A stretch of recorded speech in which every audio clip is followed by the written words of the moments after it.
Have you ever noticed that some agents seem to get referral after referral while others are constantly chasing the next lead? It's not always because they're more talented. It's not because they know more people, and it's definitely not just luck. Usually, it's because one agent built a real database, the other didn't.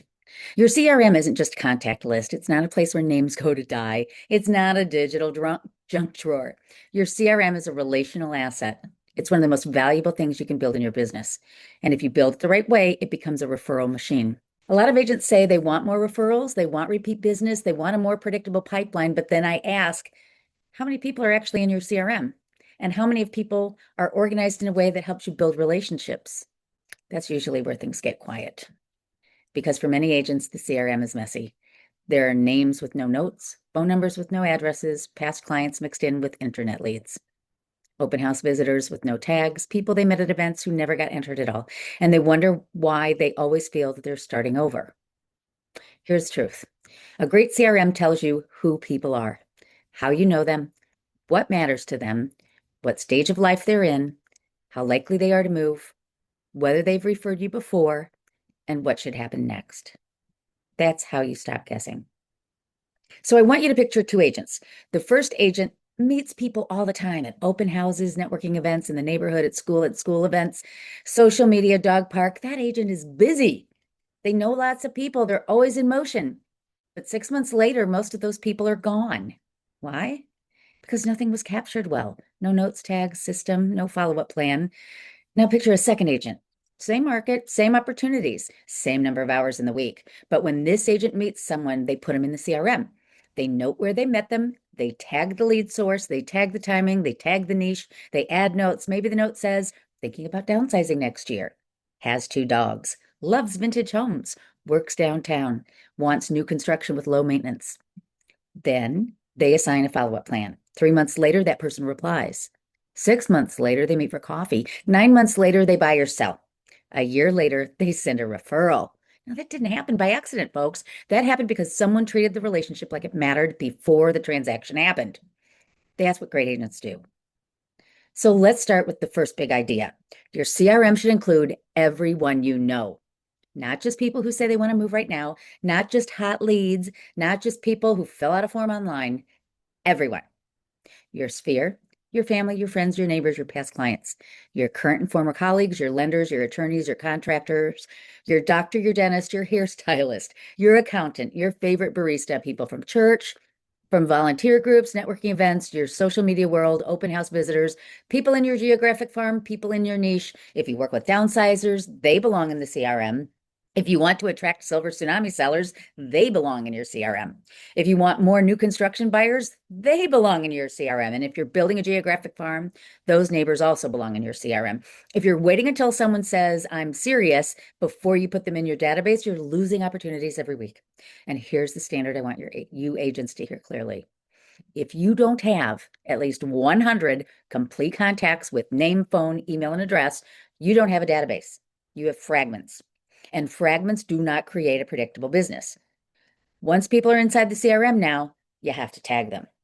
So let's talk about that. Not all relationships are equal. This is where your A, B, C, and D tags come in. Your A plus people are your raving fans, your VIPs, your advocates, your repeat referrers, your best supporters. Your A people are strong relationships. They know you well.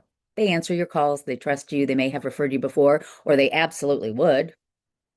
Your B people are solid connections. They know you. They like you. They're warm, but they may need a little bit more prompting and more consistency. Your C people are acquaintances. They know your name, but you're not top of mind with them in real estate. Your D people are the just met category. These are the new people, the fresh leads, the open house visitors, the farm contacts, the niche prospects, and the people that you still need to warm up. And this matters. A D is not a bad lead. A D is not a throwaway. A D is the beginning of a relationship.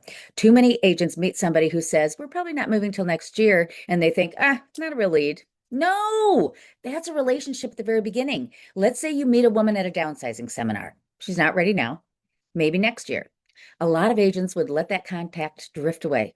A smarter agent puts her in the CRM. They tag her, downsizer, future seller, hashtag condo buyer, maybe seminar lead. They add notes, they start a light follow-up plan. They send useful information. They stay in touch without pressure. And over time, that D becomes a C, and then a B, and then an A. That's how databases become gold mines.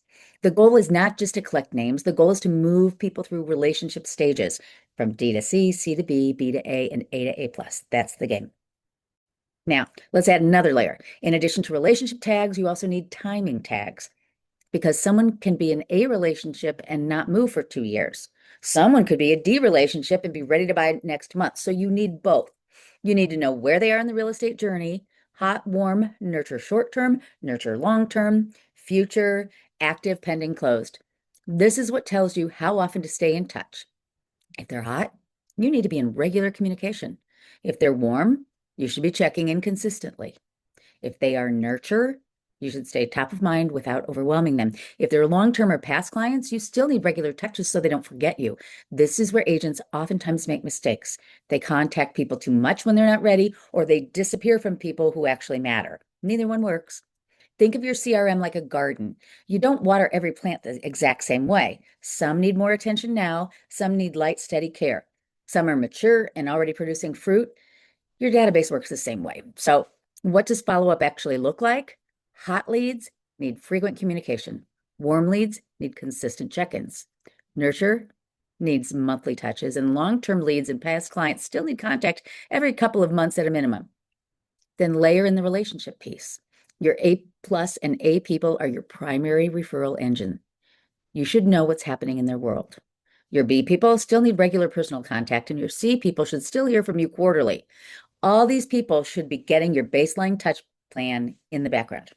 So that's where your 36 touch points, that's where your 36 touch system comes in. And no, it's not about bothering people. It's about staying relevant. Your touches might include monthly emails, direct mail, market updates, quarterly phone calls, property reviews, pop buys, client events, birthday cards, home anniversary cards, holiday notes, and social media engagement. A lot of people say, I don't want to annoy people. Let me say this clearly. You are not annoying when you're showing up with value. You are annoying when you only show up when you need something.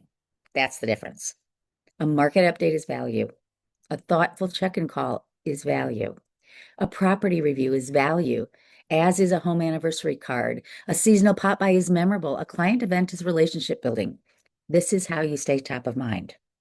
So now let's talk about special tags, because this is where your CRM gets really powerful. Special tags help you personalize your follow-up. You tag by life stage, by property interest, by niche, by lead source, by geography, by event type. So maybe you use tags like first-time buyer, empty nester, growing family, retiree, luxury, historic home, new construction, investment, dog-friendly, open house, past client referral, geographic farm, downsizer seminar. This all matters because now you can speak to the right people with the right message. Instead of sending one generic message to everyone, you can be relevant, and relevance gets attention. If you're building a geographic farm, get those people in the CRM. If you're trying to own a niche, get those people in the CRM. And if you're meeting people at open houses and not tagging them properly, you're leaving money on the table. I've seen agents spend a lot of money farming neighborhoods and still not get traction. Why? Because they mailed the neighborhood, but they did not build a database. They met people at block parties, community meetings, school events, open houses, and local businesses, but those names never got organized into relationships in the CRM. Here's the hard truth. Most agents do not have a lead problem. They have a database discipline problem. Before you tell yourself you need more leads, ask, have I fully organized the people I already know? Have I tagged them correctly? Do I know who my A plus people are? Do I know who's warm, hot, and nurture?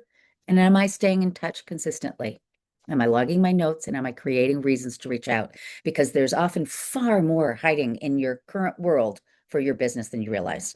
And that brings me to the golden rule. If it's not in your CRM, it didn't happen. Just like we say, if it's not in your calendar, it didn't get done. Same concept. If you had a great conversation and you didn't log it, it didn't happen. If someone said they wanted to move in 6 months and you didn't tag it, it didn't happen. If you planned to follow up, but you didn't create a task, didn't happen. If someone belongs in your sphere, but they are still sitting only in your phone and not in your CRM, it did not happen. That's why this has to become a daily discipline. Every morning, clear your tasks, log your calls, Update your notes, fix your tags, move people forward. It's not glamorous work, but it's wealthy work. So here's the challenge. Stop thinking of your CRM as admin. Start thinking of it as income producing relationship management. This week, do three things. First, build or clean up your first 100 complete contacts. Second, tag every person by relationship level, A plus A, B, C, or D. Third, add timing tags and niche tags so you know exactly who's hot, who is nurture, who's in your farm, who's a downsizer, who's new construction, who came from an open house, and who needs a follow-up plan. Because when your database is organized, your follow-up gets better. When your follow-up gets better, your conversations improve, your referrals and conversions go up, and that's how you stop winging it. That's how you create predictability, and that's how you build a business that compounds over time. Your CRM is not a list. It's your future pipeline. It's your relationship map. It's your referral engine. Build it like it matters, because it does.